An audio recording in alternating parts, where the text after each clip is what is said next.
Almudena, Álvaro, Clara, Laura, Óscar y Silvia tenían que hacer una investigación para la universidad. ¿Qué pasos crees que siguieron? Primero, tendrían que pensar sobre qué investigar, ¿no?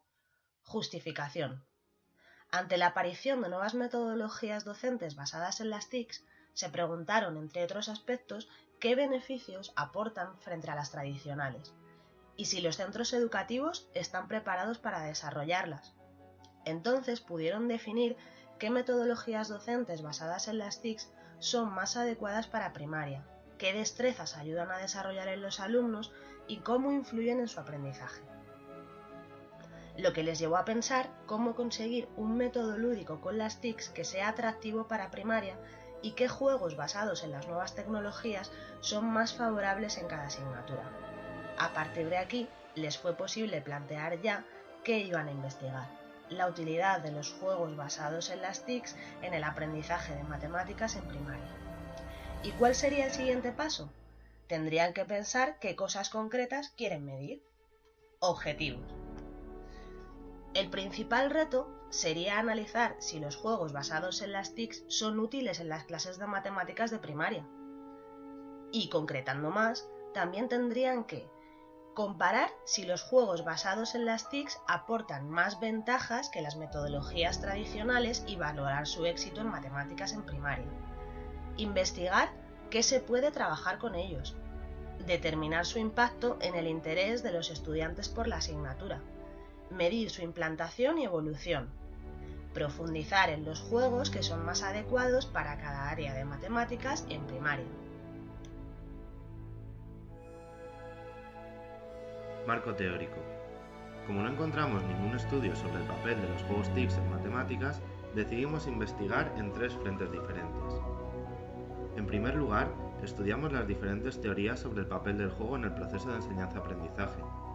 Como afirman Berger y Thompson, la clase tiene que ser un lugar activo en el que la curiosidad de los niños sea satisfecha con materiales adecuados para explorar, discutir y debatir.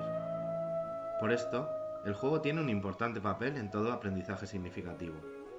Ya en la antigua Grecia, pensadores como Platón o Aristóteles destacaban la importancia de aprender jugando, pero no sería hasta el siglo XIX cuando se desarrollaran nuevas teorías. Spencer entendía el juego como idóneo para liberar energía acumulada. Lazarus afirmaba que mediante el juego se aprende de forma relajada en contraposición con otras actividades que producen fatiga, y para Gross ayuda a ejercitar instintos todavía no desarrollados. Nos basamos también en estudios sobre el uso de las TICs en matemáticas y su impacto. Según Castillo, la aparición de las nuevas tecnologías y la revolución global en la comunicación hacen necesario reexaminar los contenidos y la mejor forma en la que aprender esta asignatura. Para la UNESCO, las TICs contribuyen a la adquisición de numerosas capacidades como habilidades comunicativas o de trabajo en equipo, más allá de la competencia digital, impactando positivamente en la motivación. Lo tercero que hicimos fue descubrir legislación relativa al tema, como la LOMCE, que destaca que las TICs permitirán personalizar la educación y adaptarla a las necesidades y al ritmo de cada alumno o alumna, o el Real Decreto 126/2014, que habla específicamente de la relación entre esta metodología y la asignatura de matemáticas.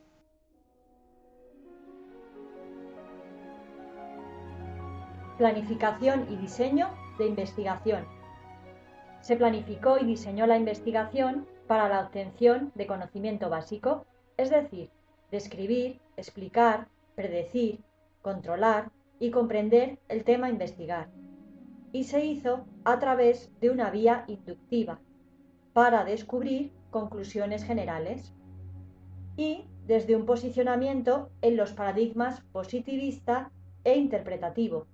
Positivista para explicar, relacionar y predecir variables, e interpretativo para comprender aquello que se estudia. Recogida de datos. La recogida de datos se ha llevado a cabo mediante métodos tanto cuantitativos como cualitativos. Los cuantitativos remiten a la elaboración de un cuestionario integrado por 15 preguntas, 9 de las cuales tienen una respuesta cerrada. Por lo que respecta a los cualitativos, cabe destacar que se han obtenido por 3 vías diferentes. La primera son las 6 preguntas del mencionado cuestionario, cuya respuesta estaba abierta a cualquier tipo de aportación por parte de los maestros. La segunda se basa en la realización de 5 entrevistas en profundidad con otros tantos profesores de matemáticas de primaria. Y la tercera es la creación de un grupo de discusión con alumnos de esta etapa educativa.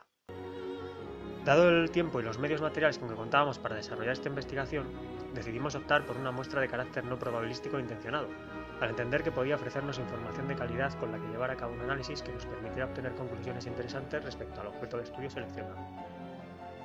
De este modo, se realizó la encuesta a 28 maestros de primaria de diferentes centros públicos, concertados y privados de la Comunidad de Madrid y de Cantabria, al tiempo que, como ya se ha indicado anteriormente, se llevó a cabo una entrevista a profundidad con otros 5. Por lo que respecta al grupo de discusión con alumnos de primaria, es necesario señalar que estaba formado por estudiantes de diversos cursos, concretamente de primero, segundo y tercero. Como consecuencia de todo ello, el análisis de los datos obtenidos se ha desarrollado tanto desde un enfoque cuantitativo, con la elaboración de gráficos, como cualitativo, mediante la transcripción de las entrevistas y la posterior comparación de los datos aportados por los maestros y alumnos de primaria durante las conversaciones mantenidas con ellos. Resultados.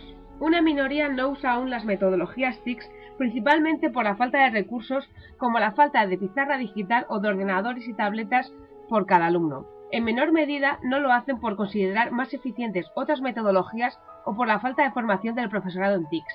En cambio, el dato que más nos sorprende es que el 86% del profesorado encuestado sí que las utiliza en sus aulas. En su mayoría disponen de pizarra digital o de bloc de clase.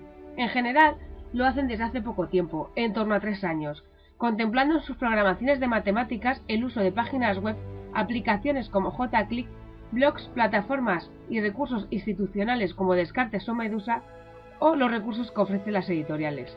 Aún así, el 61% considera que los medios físicos podrían mejorar. Creen que las TICS son beneficiosas para el aprendizaje de matemáticas, porque resultan un recurso muy atractivo y que motiva a los alumnos, siendo una metodología flexible que se adapta al estudio y ayuda a afianzar los contenidos tanto en la escuela como en casa. Pero no todos son beneficios. Por un lado, no permiten la manipulación directa que es necesaria para el trabajo de algunas áreas como la geometría, y puede generar desmotivación en los alumnos porque habría que usar otras metodologías. Por otro lado, la falta de recursos temporales y materiales suponen un hándicap para estas metodologías. Los juegos interactivos permiten trabajar todas las áreas de matemáticas, ya que existen multitud de recursos en la red para llevarlos a cabo, pero las áreas en las que menos se usan son en geometría y cálculo mental. Más de la mitad de los encuestados ven que el interés que muestran los alumnos por el trabajo con TICS es alto. Por último, el 64% cree que el uso de juegos interactivos se han de trabajar exclusivamente en las aulas, y el otro 36% considera necesaria la involucración por parte de los padres en el uso de TICS, informándoles en reuniones y tutorías sobre los beneficios que aportan las TICS a sus hijos, y les facilitan el acceso a blogs, códigos QR y claves de los libros de texto. Conclusiones. Resulta un recurso útil como complemento de otras metodologías, aunque a día de hoy no pueda ser el recurso principal, impidiendo su implantación óptima a la falta de recursos materiales. Además, comprendieron que el componente lúdico de dicha metodología es el eje primordial de la motivación general en los alumnos, si bien el soporte digital es un atractivo añadido. Por otro lado, concluyeron que se ha experimentado un crecimiento exponencial de su uso en los últimos 3 años, existiendo multitud de juegos online para trabajar cada área de matemáticas, aunque se utilizan menos en geometría y cálculo mental. Por último, descubrieron con satisfacción que estos juegos didácticos basados en las TICS resultan adecuados para trabajarlos con niños de cualquier edad.